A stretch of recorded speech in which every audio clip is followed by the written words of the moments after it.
ರೈತ ದೇಶದ ಬೆನ್ನೆಲುಬು ಅಂದ್ರೆ ಬರೀ ಹೆಸರಿಗೆ ಮಾತ್ರನಾ? ಅಂದರೆ ಹಂಗೆ ಆಗಿದೆ ಇವಾಗ. ಅಂದರೆ ಹೆಸರಿಗೆ ಯಾರನ್ನ ಬೇಕಾದ್ರೂ ಕೇಳ್ರಿ, ರೈತ ದೇಶದ ಬೆನ್ನೆಲುಬು ಬೆನ್ನೆಲುಬು ಅಂತ ಹೇಳ್ತಾರೆ.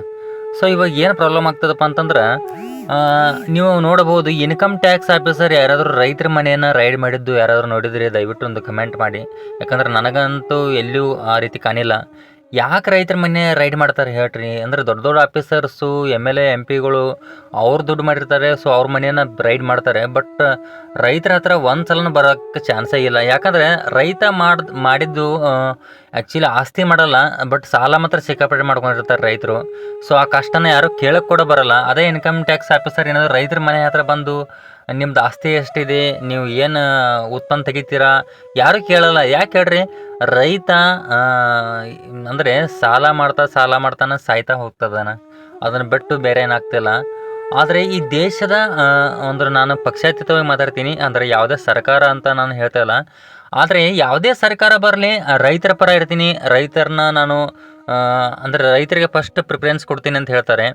ಆದರೆ ಆರಿಸಿ ಬಂದ ನಂತರ ಅವರು ರೈತರ ಬಗ್ಗೆ ತಿರುಗಿ ಕೂಡ ನೋಡಲ್ಲ. ಯಾಕಂದರೆ ಅವ್ರು ಏನಾದರೂ ಸಾಲ ಮಾಡ್ಕೊಂಡ್ಬಿಡ್ಲಿ, ಅಥವಾ ಏನಾದರೂ ಬರಗಾಲ ಬೀಳಲಿ, ಅಥವಾ ಏನು ಬೇಕಾದರೂ ಆಗಲಿ, ರೈತರಿಗೂ ನಮಗೂ ಸಂಬಂಧ ಇಲ್ಲ. ಏನು ಮೇನ್ ಸ್ವಲ್ಪ ಕೆಲಸ ಇರ್ತಾವೆ ಅಷ್ಟು ಮಾಡ್ತಾರೆ ಅಷ್ಟೇ. ಅದನ್ನ ಬಿಟ್ಟು ರೈತರ ಕಡೆ ಯಾವತ್ತೂ ಲಕ್ಷ್ಯ ಕೊಡಲ್ಲ. ಅಂದರೆ ಹಿಂಗೆ ಆಗೋದ್ರಿಂದ ಏನಾಗುತ್ತೆ, ರೈತರ ಕುಲ ಬರಬರ್ತಾ ಕಡಿಮೆನೇ ಆಗ್ತದೆ. ಅಂದರೆ ಏನು, ಬೆಳೀತಕ್ಕಂಥ ಬೆಳೆಗೆ ಬೆಂಬಲ ಬೆಲೆನೂ ಸಿಗ್ತಿಲ್ಲ. ಕಡೆಗೆ ಹೋಗ್ಲಿಪ್ಪ, ಇವರು ಏನಾದರೂ ಬೆಂಬಲ ಬೆಲೆ ಆದರೂ ಒಂದು ನಿಗದಿ ಮಾಡ್ತಾರೆ. ಅಂದರೆ ಈಗ ಮೆಕ್ಕೆಜೋಳ ಆಗಲಿ, ಕಬ್ಬಾಗಲಿ, ಅರಿಶಿನ ಪ್ರತಿಯೊಂದು ಕ್ರಾಪ್ಟಿಗೆ ಏನಾದರೂ ಬೆಂಬಲ ಬೆಲೆ ಆದರೂ ಒಂದು ಕೊಟ್ಟರೆ ಅಂದರೆ ರೈತ ಹೆಂಗೆ ಬದುಕೋತಾನೆ? ಯಾಕಂದರೆ ನಾವು ಬೆಳೆದಂಥ ಬೆಳೆಗೆ ಬೆಂಬಲ ಬೆಲೆ ಸಿಗಲಿಲ್ಲಪ್ಪ ಅಂತಂದ್ರೆ ಇವಾಗ ಹೆಂಗೆ ಪ್ರಾಬ್ಲಮ್ ಆಗ್ತದಂತ ಹೇಳ್ತೀನಿ ಕೇಳ್ರಿ. ಇವಾಗ ನಾನು ಏನೋ ಮೆಕ್ಕೆಜೋಳ ಬೆಳಕತ್ತೆ ಅಂತ ತಿಳ್ಕೊಡ್ರಿ, ನಾ ಯಾರು ಮೆಕ್ಕೆಜೋಳ ಹಾಕಿಲ್ಲ ಅಂತ ತಿಳ್ಕೊಡ್ರಿ ಬೇಸಿಗೆ ಟೈಮಲ್ಲಿ. ಆ ಟೈಮಲ್ಲಿ ರೇಟ್ ತುಂಬ ಹೆಚ್ಚಿರುತ್ತೆ. ಬಟ್ ಎಲ್ಲ ರೈತರು ಬಿತ್ತನೆ ಮಾಡಿ ಬೆಳೆ ಕೈಗೆ ಬಂತಂತ ತಿಳ್ಕೊಡ್ರಿ, ಮಾರ್ಕೆಟ್ ಹೋಗಿ ನಾವು ರೇಟ್ ಕೇಳಿದಾಗ ರೇಟ್ ಅದ್ರ ಅರ್ಧ ಆಗಿರುತ್ತೆ. ಇಲ್ಲಿ ಏನು ಪ್ರಾಬ್ಲಮ್ ಬರಾಕತ್ತಪ್ಪ ಅಂದ್ರೆ, ಉತ್ಪನ್ನ ಯಾವಾಗ ಜಾಸ್ತಿ ಬರ್ತೈತಿ ಅವಾಗ ರೇಟ್ ಕುಸಿತ ಆಗ್ತೈತೆ. ಸೊ ಈ ಕೆಲಸ ಆಗೋದ್ರಿಂದ ರೈತರಿಗೆ ತುಂಬ ಹೊಡೆತ ಬೀಳ್ತದೆ. ಯಾಕಂದರೆ ಉತ್ಪನ್ನ ಜಾಸ್ತಿ ಬರೋಂಥ ಟೈಮ್ದಾಗ ಸ್ವಲ್ಪ ಗೌರ್ಮೆಂಟ್ ಏನಾದರೂ ಮಾಡಲೇಬೇಕು. ಯಾಕಂದರೆ ಅದನ್ನು ತೊಗೊಂಡಿಟ್ಕೊಂಡು ಆಮೇಲೆ ಅವರು ಅಂದರೆ ಬಂದಂಥ ಬೆಳೆಯನ್ನು ಒಂದು ವರ್ಷ ಪೂರ್ತಿ ಯೂಸ್ ಮಾಡೋದ್ರಿಂದ ಅದು ಬೆಳೆಗೆ ಯಾವುದು ಮಾರ್ಕೆಟ್ ಬೆಳಲ್ಲ. ಬಟ್ ಇವ್ರು ಮಾಡೋದೇನು ತಪ್ಪತ್ತಂದ್ರೆ, ಈಗ ರೈತರೆಲ್ಲರೂ ಕೂಡ ಬೆಳೆದಿರ್ತಾರೆ, ಬಂದಂಥ ಬೆಳೆಗೆ ಸಡನ್ಲಿ ಆ ಮಾರ್ಕೆಟ್ನಲ್ಲಿ ಆಟೋಮೆಟಿಕ್ ರೇಟ್ ಡೌನ್ ಆದ ನಂತರ ರೈತರಿಗೆ ಎಷ್ಟು ಇದನ್ನಾಗ್ಬಾರ್ದು ಹೇಳಿ. ಯಾಕಂದರೆ ಇವತ್ತು ನಾವು ಏನಾದರೂ ಲಾವಣಿ ಕಬ್ಬು ಹಚ್ಚಾಕತ್ತೀವಿ ಅಥವಾ ಮತ್ತೊಂದು ಏನೋ ಮಾಡಾಕತ್ತೀವಪ್ಪ ಅಂದ್ರೆ, ಇವತ್ತಿನ ಹಿಡ್ಕೊಂಡ್ರೂ ಒಂದು ವರ್ಷ ತನಕ ಬರೀ ನಾವು ದುಡ್ಡು ಹಾಕ್ತಾನೆ ಹೋಗ್ತೀವಿ ಭೂಮಿ ತಾಯಿಗೆ. ಸೊ ಉತ್ಪನ್ನ ನಮಗೆ ಒಂದು ವರ್ಷಕ್ಕೊಮ್ಮೆ ಉತ್ಪನ್ನ ಬರುತ್ತೆ. ಅದು ಬಂದಾಗ ಅದಕ್ಕೆ ಬೆಂಬಲ ಬೆಲೆ ಅನ್ನೋದು ಸಿಗ್ಲಿಕ್ಕಂತಂದ್ರೆ ರೈತ ಹೆಂಗೆ ಬದುಕ್ತಾನೆ ಹೇಳ್ರಿ? ಯಾಕಂದ್ರೆ ರೈತರದ್ದು ಕುಟುಂಬ ಇರುತ್ತೆ, ರೈತರ ಕನಸುಗಳಿರ್ತಾವೆ, ರೈತರ ಆಸೆಗಳಿರ್ತಾವೆ. ಸೊ ಕನಸುಗಳು ಆಸೆಗಳು ದೂರ ಹೋಯ್ತು, ಬರೀ ಸಾಲದಲ್ಲೇ ರೈತ ತೇಲ್ಬೇಕಂತಾರೆ ಕೃಷಿನೇ ಯಾಕೆ ಮಾಡಬೇಕು? ರೈತನ ಬಿಟ್ಬಿಡ್ಬೋದಾಗಿಲ್ದಲ್ಲ. ಸೊ ರೈತ ಯಾವತ್ತೂ ಆ ಕೆಲಸ ಮಾಡೋಕ್ಕೆ ಹೋಗಲ್ಲ. ಯಾಕಂದರೆ ತನ್ನ ಹೊಟ್ಟೆನೂ ಹತ್ರ ಮನೆ ನಡೆಯುತ್ತಿರುತ್ತೆ. ಸೊ ತಮ್ಮ ಹೊಟ್ಟೆ ತುಂಬಿಕೊಳ್ಳೋದು ಅಲ್ಲದೆ ದೇಶದ ಹೊಟ್ಟೆನೂ ಕೂಡ ರೈತ ತುಂಬ್ತಾನೆ.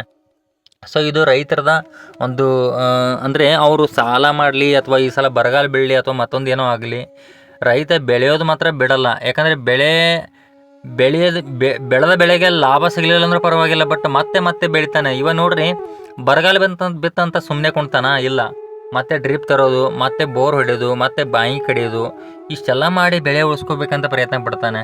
ಸೊ ಆದರೂ ರೈತರಿಗೆ ಒಂದು ಉತ್ತಮವಾದ ರೇಟ್ ಸಿಗಲ್ಲ, ಉತ್ತಮವಾದ ಯಾವುದು ಸವಲತ್ತು ಕೂಡ ಇಲ್ಲ ಇವಾಗ. ಅಂದರೆ ರೈತರ ಬಗ್ಗೆ ಹೇಳ್ಬೇಕಂದ್ರೆ ಇಷ್ಟು ಅಷ್ಟು ಅಂತ ಮಾತುಗಳಲ್ಲ. ರೈತರ ಮಾತುಗಳು ಕೇಳಿದ್ರೆ ತುಂಬ ನೋವಾಗುತ್ತೆ. ಯಾಕಂದರೆ ಎಷ್ಟೋ ಮಂದಿ ಸಾಲ ಮಾಡಿಕೊಂಡು ಅಂದರೆ ಜೀವನನೇ ಬೇಡಪ್ಪ ಅಂತ ಮ್ಯಾಗ ಹೋದವರು ಸಿಕ್ಕಾಪಟ್ಟೆ ಜನ ಇದ್ದಾರೆ. ಈ ರೀತಿ ಆಗ್ಬಾರ್ದು ಅನ್ನೋದು ಪ್ರತಿಯೊಬ್ಬರ ಭಾರತೀಯರ ಕನಸುಗಳು ಇರ್ತಾವೆ. ಸೊ ಆದ ಕಾರಣ ನಾನು ಹೇಳೋದಿಷ್ಟೇ, ರೈತರಿಗೆ ಏನಿಲ್ಲ, ಒಂದು ಬೆಂಬಲ ಬೆಲೆ ಅಂತ ಸೂಚನೆ ಮಾಡ್ರಿ ಅಂತ ತಿಳ್ಕೊಡ್ರಿ. ರೈತ ತನ್ನ ಬದುಕನ್ನು ಸಾಗಿಸೋಕಾದರೂ ಸ್ವಲ್ಪ ಏನೋ ಸಹಾಯ ಆಗುತ್ತೆ. ಇಲ್ಲ ಅಂತಂದ್ರೆ ಈ ನಾವು ದುಡ್ಡು ನೋಡ್ರಿ, 100 ರೂಪಾಯಿ ಹಾಕ್ಕೊಂಡು 10 ರೂಪಾಯಿ ತೆಗಿಯೋದು ಹೆಂಗೆ, 100 ರೂಪಾಯಿ ಹಾಕ್ಕೊಂಡು 200 ರೂಪಾಯಿ ತೆಗಿಯೋದು ಹೆಂಗೆ? ಅಂದರೆ ರೈತರದ್ದು ಏನಾಗುತ್ತದಪ್ಪ ಅಂದ್ರೆ 100 ರೂಪಾಯಿ ಹಾಕ್ಕೊಳ್ಳೋದು, 10 ರೂಪಾಯಿ ಅಷ್ಟು ತಗೊಳ್ಳೋದು, ಇನ್ನು 90 ರೂಪಾಯಿ ಲಾಸ್ ಆಗ್ತದೆ. ಸೊ ಹಿಂಗದ್ದಾಗ ರೈತ ಹಂಗೆ ಆಗಾಕತ್ತಪ್ಪ ಅಂತ ಹೇಳಿ ಬೆಳೆಯೋದು ಬಿಡಲ್ಲ, ಬೆಳಿತಾನೆ ಖರೆ. ಆದರೆ ರೈತರ ಕುಲ ಹೆಂಗೆ ಬದುಕ್ತದೆ ಅಂತ ವಿಚಾರ ಮಾಡಿರಿ. ಯಾಕಂದರೆ ರೈತರ ಕುಟುಂಬ, ಅವ್ರ ಪರಿಸ್ಥಿತಿ, ಇದನ್ನೆಲ್ಲನೂ ಸ್ವಲ್ಪ ವಿಚಾರ ಮಾಡಿದ್ರೆ ಯಾಕೆ ಈ ರೀತಿ ಮಾಡ್ತಾರೆ ಅಂತ. ಸೊ ಇದ್ರ ಬಗ್ಗೆ ಮಾತಾಡಬೇಕಂತ ಅನಿಸಿತು. ಸೊ ಅದಕ್ಕೋಸ್ಕರ ವಿಡಿಯೋ ಮಾಡಿದ್ದೆ. ಮತ್ತೆ ನೆಕ್ಸ್ಟ್ ವಿಡಿಯೋದಲ್ಲಿ ಸಿಗೋಣ. ಅಲ್ಲಿವರೆಗೂ ಟೇಕ್ ಕೇರ್. ಸಬ್ಸ್ಕ್ರೈಬ್ ಮಾಡದೆ ನೋಡ್ತಿದ್ರು ದಯವಿಟ್ಟು ಸಬ್ಸ್ಕ್ರೈಬ್ ಮಾಡ್ಕೊಡ್ರಿ ಅಂತ ಹೇಳ್ತಾ ಟೇಕ್ ಕೇರ್. Bye bye.